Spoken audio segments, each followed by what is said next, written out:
विद्यार्थियों, हम पिछले 2 वीडियो से भाषा विकास अथवा भाषा परिवर्तन क्या है और उसके कारण कौन से हैं उस पर चर्चा कर रहे हैं। तो भाषा परिवर्तन या भाषा विकास जो भाषा की एक सहज गति है, भाषा का विकास ही परिवर्तन है, उसको हमने जाना और साथ ही उसके कारणों को जानने का प्रयास किया।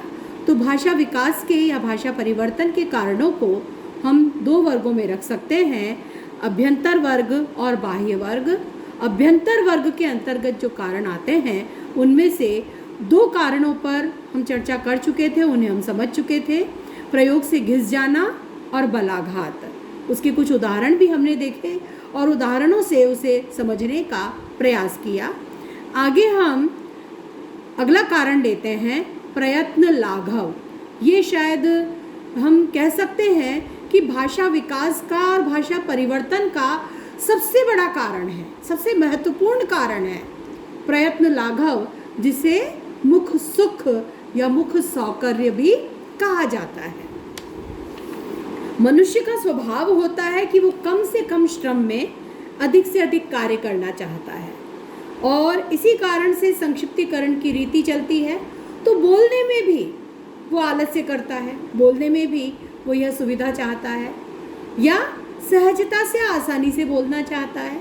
तो जिसमें ज़्यादा दबाव देना पड़ता है, ज़्यादा जोर लगाना पड़ता है या जहाँ उसे बोलने में कष्ट होता है, उस कष्ट से बचने का प्रयास होता है और ये स्वाभाविक तरीके से हो जाता है, स्वाभाविक रीति से होता है। हम वाक्य संरचना में भी देखें, हमने ये बात पहले भी हम कर चुके हैं कि जो भाषा परिवर्तन या भाषा विकास होता है वो भाषा के सभी अंगों में, सभी इकाइयों में देखने में मिलता है। वाक्यों में हम बात करें तो जब 2 मनुष्य परस्पर वार्तालाप करते हैं तो उस वार्तालाप में जो प्रश्नोत्तर है उसमें ये संक्षिप्तीकरण बड़ी सहजता से हो जाता है। क्या मैं जाऊं? हाँ चले जाओ के स्थान पर व्यक्ति केवल हाँ बोलता है या केवल सिर हिलाकर भी जवाब दे सकता है। तो वाक्य संक्षिप्त हुए और वो हाँ या हूँ अपने आप में पूरा वाक्य होता है वार्तालाप के समय पर। तो ये संक्षिप्तीकरण की जो प्रक्रिया है या प्रयत्न लाघव जिसे कह सकते हैं या मुख सौकर्य जिसे कह सकते हैं, वो हर अंग पे, हर समय पे दिखाई देता है। तो यहाँ पर जो बोली है, मनुष्य जो बोलता है उसमें भी हम प्रयत्न लाघव देख पाते हैं। तो वाक्य जो भाषा की एक इकाई है उसके बारे में भी हम ये देख सकते हैं और ख़ास तौर से ध्वनियों में जो परिवर्तन होता है वो इस प्रयत्न लाघव के कारण अधिक देखने में आता है। तो ये मनुष्य का स्वभाव है। जैसे हम उदाहरण ले सकते हैं, बहुत सारे उदाहरण है। कृष्ण का किशन बन गया या भक्त से भगत बन गया, सूची से सुई इसी प्रकार बना, हस्ती से हाथी बन गया। तो ये जो ध्वनियों में परिवर्तन होता है ये किस किस रूप में हम देख पाते हैं, संक्षेप में इसे हम समझने का प्रयास करेंगे। विस्तार से हम ध्वनि के बारे में जब अध्ययन करेंगे तब और इसकी चर्चा करेंगे, लेकिन यहाँ इसे समझ लेना आवश्यक है। तो ध्वनियों में ये परिवर्तन है, ये विविध दिशाओं में, विविध रूपों में दिखाई देता है, जैसे आगम, लोप, विपर्यय, समीकरण, विषमीकरण, स्वर भक्ति आदि। ये सब अलग अलग रूपों में हम ध्वनि परिवर्तन देख पाते हैं। जैसे जो मुख सुख या प्रयत्न लाघव के कारण कैसे ध्वनियाँ बदलती हैं, एक एक उदाहरण सबका लेकर के थोड़ा बहुत समझ करके हम आगे बढ़ेंगे। तो जैसे कभी कभी ये मुख सुख के कारण आगम हो जाता है ध्वनियों में, यानी कोई शब्द है उसमें, जैसे कृष्ण है, कृष्ण का किशन जो बना है उसमें स्वर का आगम हुआ है, मध्य स्वर का। जो कृष्ण में श है, षटकोण वाला आधा श है, हलंत है वो, लेकिन उसमें अस्वर जुड़ गया और किशन कौन सा बन गया? षटकोण के स्थान पर जो मूर्धन्य श है उसके स्थान पर तालव्य श आ गया, शरीफे वाला श आ जाता है उसके स्थान पर, किशन बन जाता है उसका। तो ये परिवर्तन हुआ है उसमें, तो ध्वनि का स्वरूप बदला है और स्वर का आगम हुआ है, अ का आगम हुआ है। तो ध्वनियाँ जुड़ जाती हैं इस तरह से। जैसे स्कूल शब्द जो बहुत प्रचलित है, उसका स्कूल उच्चारण जो हिंदी में प्रायः किया जाता है, स्कूल बोलने में अधिक ज़बान को कष्ट उठाना पड़ता है, तो स्कूल बड़ी सहजता से, या स्कूल बड़ी सहजता से बोल दिया जाता है। या पंजाबी लोग बोलते हैं सकूल, सकूल जा रहे हैं। तो वहाँ पर भी देख लीजिए, जो आरंभिक जो स्वर है स, वो हलंत है, लेकिन उसमें अ, स जो व्यंजन है वो हलंत है और उसमें अ स्वर है वह जुड़ गया है। तो जो प्रारंभिक जो पहला जो उसका वर्ण है स जो हलंत है उसमें अ जुड़ा है, वहाँ आदि स्वर का आगम हुआ है। तो ये हमारे आसपास के प्रचलित उदाहरण हैं। स्कूल का स्कूल या सकूल या स्तुति का अस्तुति, ये कुछ उदाहरण हैं जो हमें देखने में मिलते हैं। आदि में भी मिलता है, आगम होता है, मध्य स्वर में भी आगम होता है, मध्य में भी कई बार आगम होता है। जैसे किशन, कृष्ण का किशन हो गया, क्री था लेकिन उसके स्थान पर की हो गया, और आधा श के स्थान पर पूरा श हो गया तो कृष्ण का किशन हो गया, धर्म का धर्म हो गया। ये सब उसी के उदाहरण है। पूर्व का पूरब प्रयोग बहुत प्रचलित है।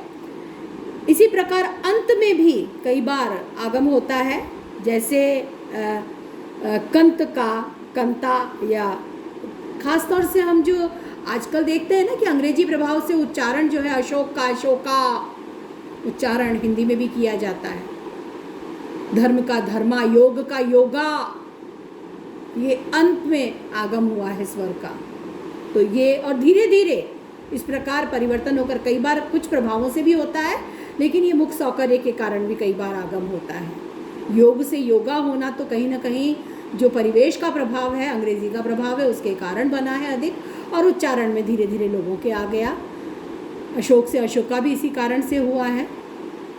तो लेकिन जैसे खट्टा से खटाई, ये उच्चारणगत जो प्रयत्न लाघव है उसका उदाहरण है। दवा से दवाई, दवा बोलने के स्थान पर दवाई बोलना ज़्यादा सहज लगता है व्यक्ति को। इसी प्रकार से स्वर का ही नहीं, व्यंजन का भी आगम होता है शब्दों में। जैसे शाप में शराप हो गया, शाप शब्द था, शराप हुआ, पण से प्रण बना, उसमें भी व्यंजन का आगम है। तो जो आगम के हमने कुछ उदाहरण देखे, और अगला जो स्वरूप देखने में आता है मुख सौकर्य के कारण, वह है लोप का। आगम भी होता है, लोप भी होता है ध्वनियों का। कई बार ध्वनियों का आगम होता है, ध्वनियों का लोप भी होता है। तो लोप के लिए हम जैसे अनाज का नाज, पहले भी उदाहरण ये आ चुका है। उपाध्याय से झा जो बना, यह भी लोप का एक उदाहरण है।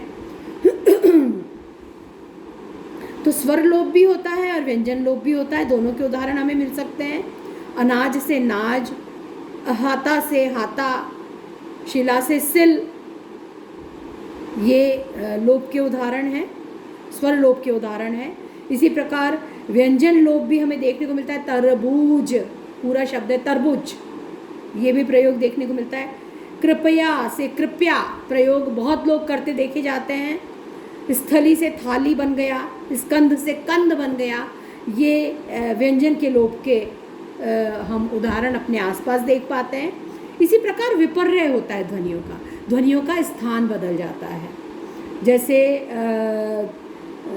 जानवर का जिनावर, ये बना। इसी प्रकार से पागल का पगला, लखनऊ का नखलऊ प्रयोग तो बहुत मिलता है।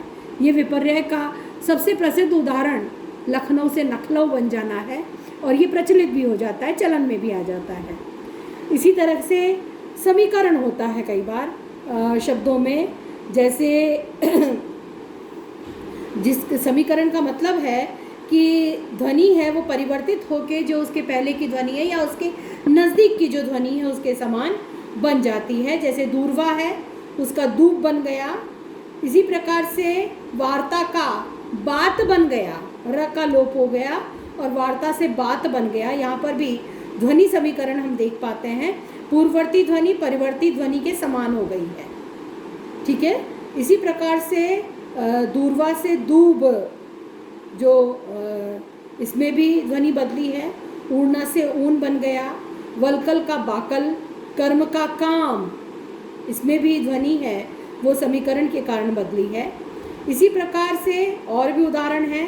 अग्नि से आग, ये भी ध्वनि है, वो दूसरी ध्वनि के साथ बदली है, उसके समान बन गई है, पूर्ववर्ती ध्वनि के समान परवर्ती ध्वनि हो गई है। इसी प्रकार से पुत्र का पूत, कल्य का कल बन गया, यहाँ पे ध्वनि परिवर्तन हुआ है। पथ्य का पथ बन गया, पत्र का पात बन गया, रात्रि से रात हो गया। ये भी जो संधि की जो अवस्थाएं होती हैं उसमें समीकरण का प्रभाव पड़ता है। रात दिन का रात दिन, एक साथ जब दो शब्द हैं उनको जोड़कर बोल रहे हैं तो रात दिन का रात दिन, ये उच्चारण में ये परिवर्तन आ जाता है। भात दाल का भात दाल, ये परिवर्तन भी आता है। तो ये समीकरण के ही स्वरूप है। इसी प्रकार से जो स्वर भक्ति होती है जिसमें संयुक्त व्यंजनों का उच्चारण सुविधा के बीच में उसमें स्वर आ जाते हैं कई बार, इसको स्वर भक्ति कहा जाता है। जैसे राजेंद्र शब्द है, राजेंद्र शब्द है तो उसका राजेंद्र हो गया, तो इसमें जो संयुक्त है द्र, उसमें राजेंद्र हो गया उच्चारण में सुविधा के लिए।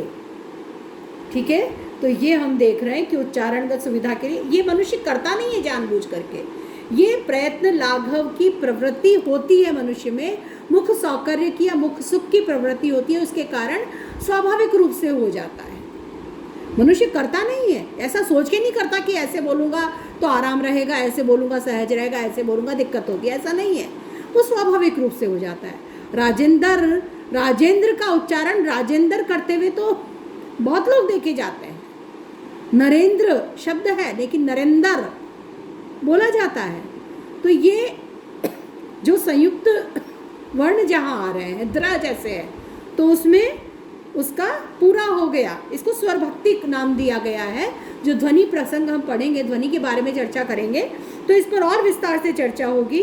कर्म का करम हुआ जैसे, ये भी स्वर भक्ति के उदाहरण में आ जाता है। व्रत का वरत बहुत लोग बोलते हैं और वरत का भरत भी बहुत लोग बोल देते हैं।